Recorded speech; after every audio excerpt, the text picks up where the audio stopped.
Hey guys, my name is Jani Sarviloma and this is OptoFidelity Test Corner, and today we are talking about OptoEye Rx. And who would be the better person to talk about it than the guy who is the father of OptoEye Rx, Thomas Kerst. Welcome to the show. Well, thank you for having me. Well, it's good to have you. So can you tell us a little bit, what is OptoEye Rx? Okay, so OptoEye Rx has at its base OptoEye, which is essentially kind of like the sort of like a glass and metal version of the human eye. But OptoEye Rx is different in that it's worse. Okay, well, what does that mean? Why would you make OptoEye even worse? Well, it's the normal OptoEye has as its core design principle to replicate the healthy human eye, like its resolution, its field of view, its color perception, but it does not account for the illness of the human eye. So when you design, let's say, an AR view system, like a projector, waveguide, full headset, it doesn't matter, and then you can use OptoEye to assess its performance like a human user would, so like a healthy human user would. Oh yeah. But if you essentially would like to know how does a person with myopia or like astigmatism see it, you will have OptoEye Rx for you with these things too. So why would somebody want to do that? Why they want to simulate human eye illnesses?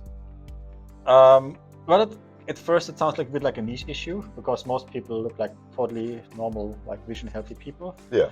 But when I think about like myopia, like let's say when you get to the ripe old age of 26, and then a lot of people, like about a little bit less than a quarter of people, at least in the Western world, they start to develop a form of either myopia or hyperopia, which get worse over time. So, and when you make a near eye display, then you would maybe like to account for this part of the population that develops these kinds of like illnesses of the human eye.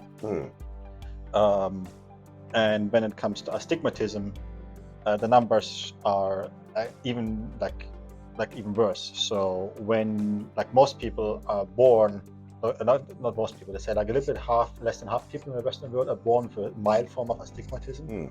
So the reason that somebody would buy this is because such a big part of the population has these problems.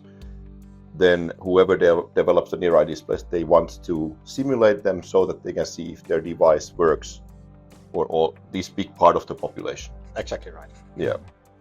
So you already kind of explained about what the astigmatism means, but should we kind of tell a little bit more precisely, like what does the person see when he has astigmatism? Oh, absolutely. So astigmatism essentially just means that, like, let's say if you look at, imagine, you look at the little checkers like on a blank piece of paper, from some homework book or something, and then you have the vertical lines and you have the horizontal lines. And astigmatism would mean that at a certain distance, when you hold this book in front of your eyes, the horizontal lines are more sharp than the vertical lines.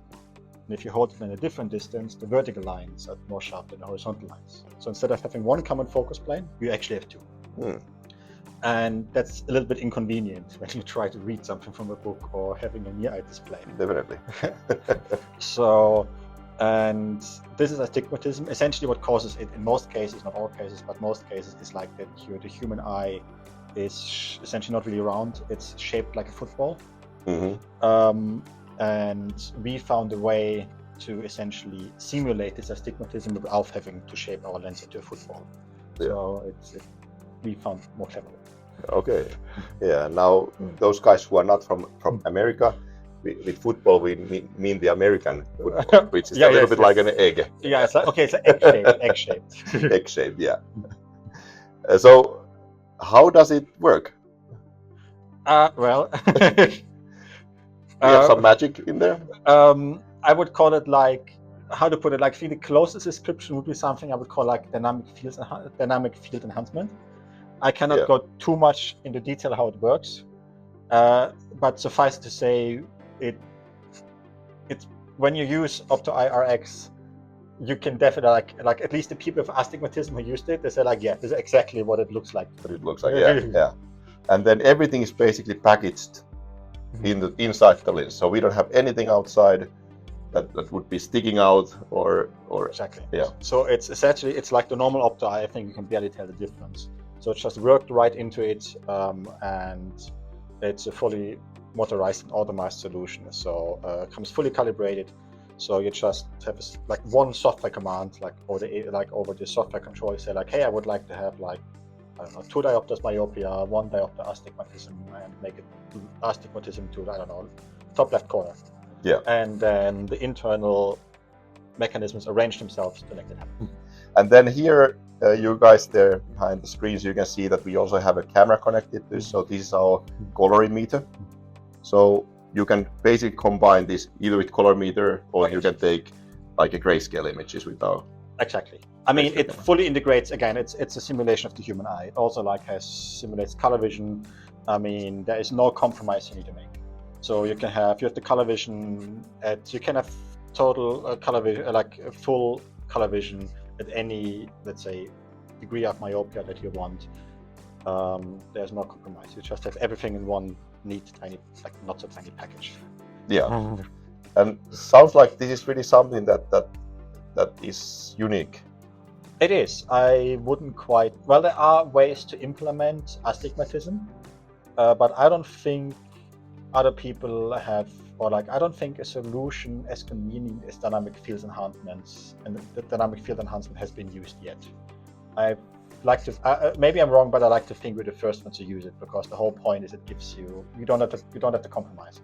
You really can have any combination of myopia, hyperopia, astigmatism at any degree of color vision that you want. Yeah, and then I guess kind of traditional way of doing something like this would be to add lenses in front of the optics, but that's really bulky solution. Yeah, I mean, it's the same solution that you have for normal people, right? Yeah, because then you also need the glasses. Then essentially, like, would mean like, you would have to give, like, the traditional solution would be to give it like glasses, to give it a monocle. Yeah. The traditional solution would be to put like an essentially prescription glass, like right in front of the pupil, just like you do with people, essentially. Yeah. And this is a bit inconvenient, and there are more clever solutions. Yeah. Like dynamic field enhancement. Examples of optofidelity testers that use OptoEye are waveguide IQ and production IQ. Yeah, guys, here you go. This is the new product from OptoFidelity, OptoEye Rx. And if you guys are interested of this type of testers, go to our website, optofidelity.com. You can contact us from there, and also you can call to our sales reps. So yeah, thank you, Thomas. It was good to have you. Oh, thank you. I'm glad you like the product. Yeah, definitely. That is really cool. And thank you guys for watching. See you in the next episode.